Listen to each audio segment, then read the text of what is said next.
안녕하세요. 이혼 전문 이진아 변호사입니다. 오늘은 이혼 소송을 하면서 거치게 될 가능성이 높은 가사조사 절차에 대해서 집중적으로 설명을 드리려고 합니다. 가사조사를 앞두고 계신 분들은 이 절차를 어떻게 대응하시는 편이 좋은지도 말씀드리니까요. 영상 끝까지 한번 봐주시면 좋을 것 같습니다. 이혼 소송이 전반적으로 어떻게 시작되고 진행되는지는 이전 영상이 있는데요. 전체적인 절차와 관련된 부분은 그 영상 참조 부탁드립니다. 가사조사는요, 재판장이 이혼 사건에 대해서 가정법원 공무원인 조사관한테 객관적으로 사실을 조사하라고 명령을 내리면서 시작됩니다. 사건 당사자나 그 당사자를 대리하는 변호사들은 본인한테 유리한 내용의 주장을 골라서 하니까 재판장 입장에서는 제3자로서 중립적으로 이 사건을 바라볼 수 있도록 자료가 필요한 거예요. 그래서 그 자료를 만드는 과정인 거죠. 가사조사를 하고 나면 조사관이 가사조사 보고서를 작성하고 이 내용은 판결의 기초가 되기 때문에 상당히 중요합니다. 이혼 소송을 하는 모든 경우에 가사조사가 전부 이루어지는 것은 아니고요. 다툼이 되는 사항이 있거나 쟁점 사항이 많을수록 이 절차가 이루어진다고 보시면 됩니다. 이혼 자체에 다툼이 있으면 이혼 사유에 대한 조사를 해요. 한쪽은 이혼을 원하는데 다른 한쪽은 이혼을 원하지 않는다면 원고가 주장하는 이혼 사유가 진짜로 존재하는지 아니면 그 비슷한 정도로까지는 있는지 조사하는데요. 가사조사관이 수사기관처럼 하는 것은 아니지만 부부가 대화하는 방식이나 태도 이런 것들을 세세히 보면서 조사하고요. 특히 미성년 자녀가 있는 경우에는 부부 중 어느 쪽에게 양육권을 인정하는 게 더 적합할지 판단할 수 있도록 조사하는 거예요.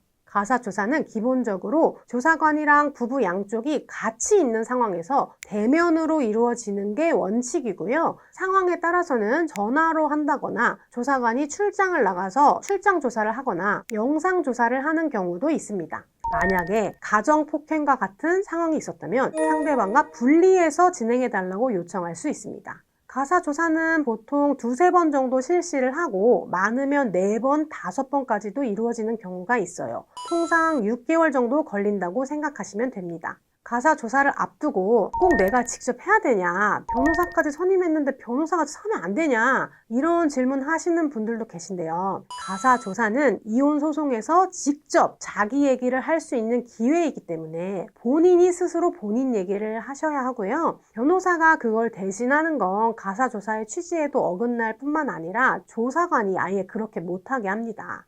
그럼 가사조사관은 무엇을 물어볼까요? 이름, 학력, 직업, 연봉 이런 신상에 관한 부분부터 해서 돈 관리는 어떻게 하는지, 생활비는 어떻게 써왔는지 이런 것들도 물어보고 어떤 경우는 직계 존속과의 관계, 예를 들면 남편이 자기 부모님이랑 관계가 어땠는지 이런 것까지도 물어보고요. 부부가 어떻게 만나서 어떻게 결혼했는지, 주로 갈등이 되는 이유가 무엇인지도 조사합니다. 또 미성년 자녀가 있는 경우에는 가사조사가 대부분 이루어진다고 보시면 되는데 자녀 양육에 관련해서도 자녀를 누가 어떻게 양육하고 있는지, 그 환경이 어떤지, 부부 각자가 친권이나 양육권에 관한 의사가 어떤지, 아이들은 부모를 어떻게 생각하는 것 같은지, 면접 교섭이 잘 이루어지고 있는지 이런 것들을 굉장히 디테일하게 물어봐요. 이제 그러다 보니까 너무 피곤하잖아요. 그래서 어떤 분은 조사관이랑 싸우고 오시는 경우도 있어요. 뭐 수사관이에요? 그런 걸 왜 물어봐요? 이러시는 분들도 계시고요.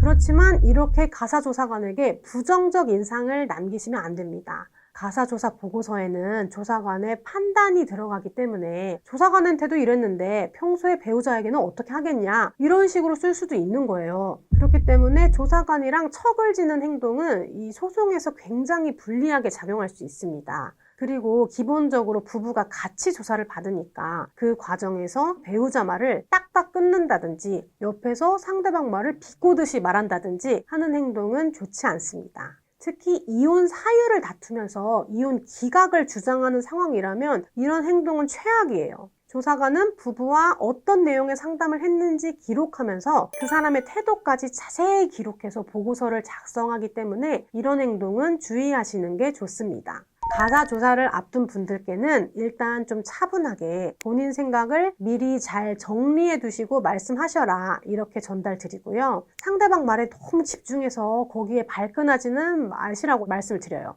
이게 참 어렵지만 그래도 이혼 소송까지 결심하셔서 진행하는 상황이라면 중요한 절차니까 조사관에게만 협조를 하되 내 주장을 정리해서 한다. 이렇게 미리 생각해 주시면 좋을 것 같아요.